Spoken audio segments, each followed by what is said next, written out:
Hello everyone, my name is Jennifer and welcome to Best Kept Plans. Today I'm going to be doing a budget with me for the paycheck that I'm going to receive on July 22nd, 2021 using my new printable version of the Budget by Paycheck Workbook from the Budget Mom. If you're interested in seeing that, please stick around.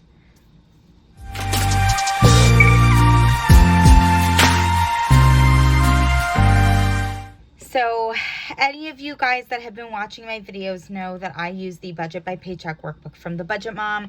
I absolutely love it. It has completely changed my mindset with regards to budgeting. It has made me a better budgeter. It has allowed me to save more money. I absolutely love the Budget by Paycheck Workbook.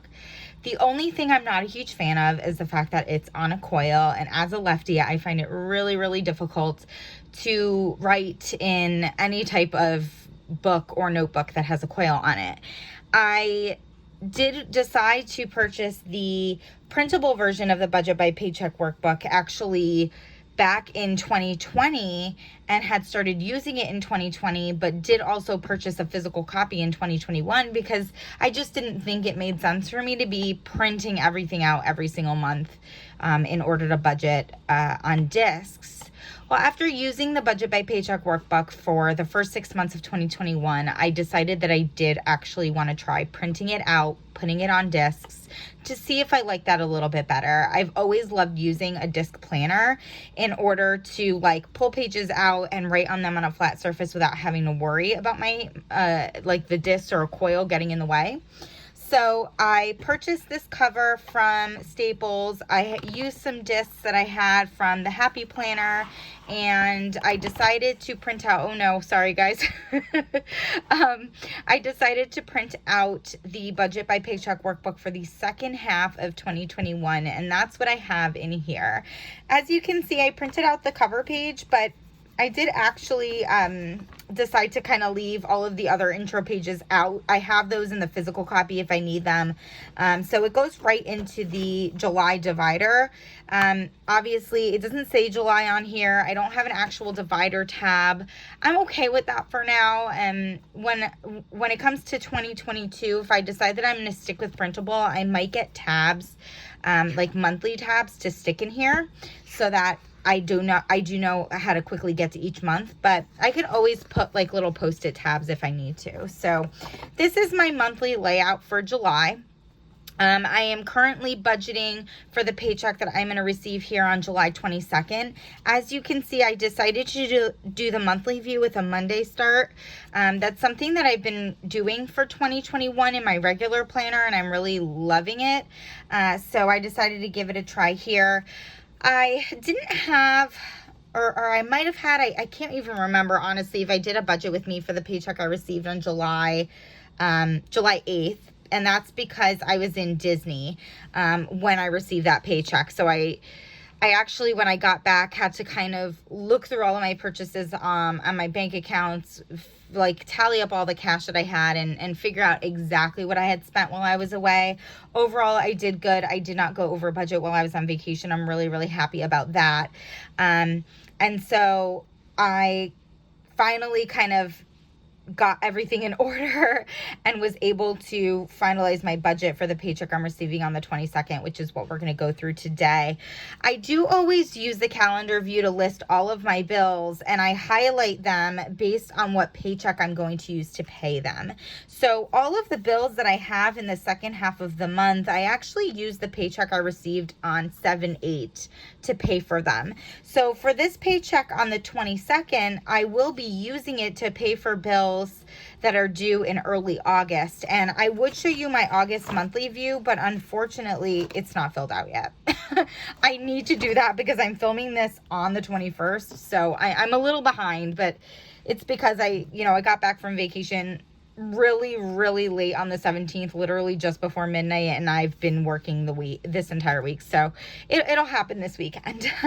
If I flip this page over to the paycheck bill tracker, I'm actually going to zoom you in. Bear with me. I'm not good at this, but I'm going to try here.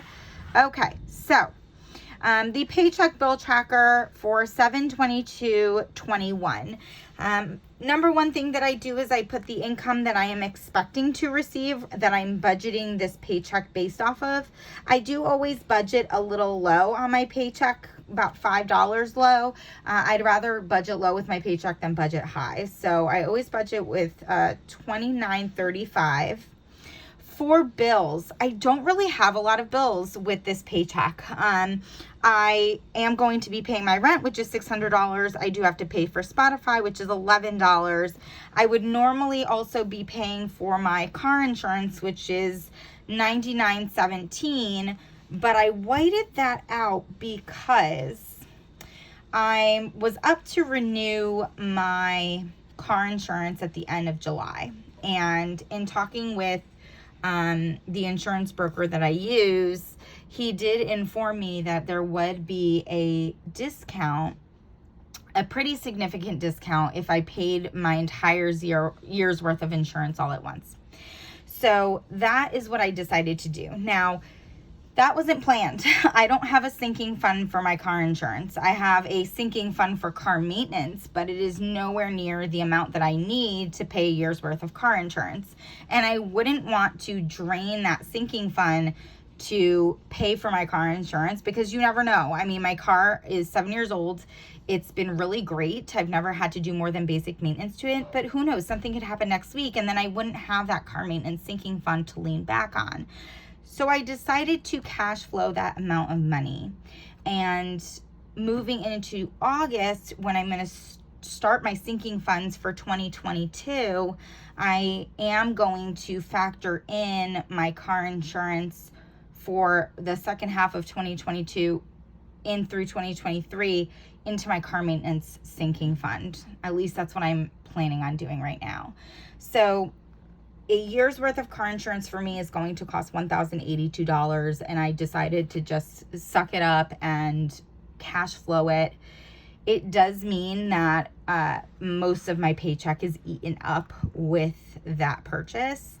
And so after my bills or my fixed expenses, I only have $1,242 left with my paycheck. And if I slide you down, I do always use the same amounts for my variable expenses or the things that I put in my cash envelopes. Now, groceries is always $200. I do keep that in a separate checking account. I don't take it out in cash because I do my groceries online, and so I have to pay for them online. But eating out $50, gas for $50, and miscellaneous for $200. These values all stay the same, and I always take them out in cash and I put them in my cash envelopes. So if I add all of those up together, that's $500. And if I subtract that from the $1,242 that I have left, that's only $742 left to do the rest of what I need to do with. As you can see, I don't have anything listed under sinking funds. Back in May, I did fund all of my 2021 sinking funds. The only one that wasn't fully funded was my car maintenance sinking fund, because I consider that a rolling sinking fund, something that I'm just always going to save for. With the paycheck that I received on July 8th, I actually put $100 towards the sinking fund. So I basically put the $50 I was going to put in there for 7/8, as well as the $50 I would have put with this paycheck. I did it all at once. And so I don't have any sinking funds I need to contribute to with this paycheck. I also don't have any debt or consumer debt. I do have student loan debt, but I'm not paying towards it right now. So the $742 that was left after my variable expenses can all go to my house savings. Now, I did put savings challenges here. I did put emergency fund here, but any values that end up being labeled under savings challenges or emergency funds wouldn't come out of my main budget. They would come out of my cash envelopes and things. So I am planning, when I get paid tomorrow on 7/22, to put $742 into my house savings account. That is my number one savings goal.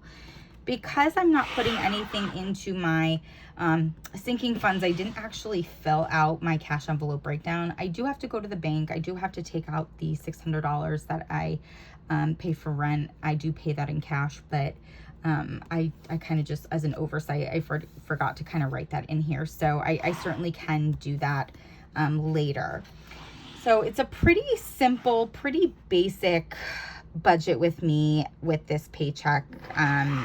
You know, again, that large expense for my car insurance is really kind of eating up the bulk majority of my paycheck. So not a ton left to do things with, but things will definitely be getting more exciting in August when I start saving for my sinking funds again. I'm really looking forward to that. I'm glad I'm getting a head start. That gives me a lot of time to be able to save the money that I need for my sinking funds for 2022. So that's really cool.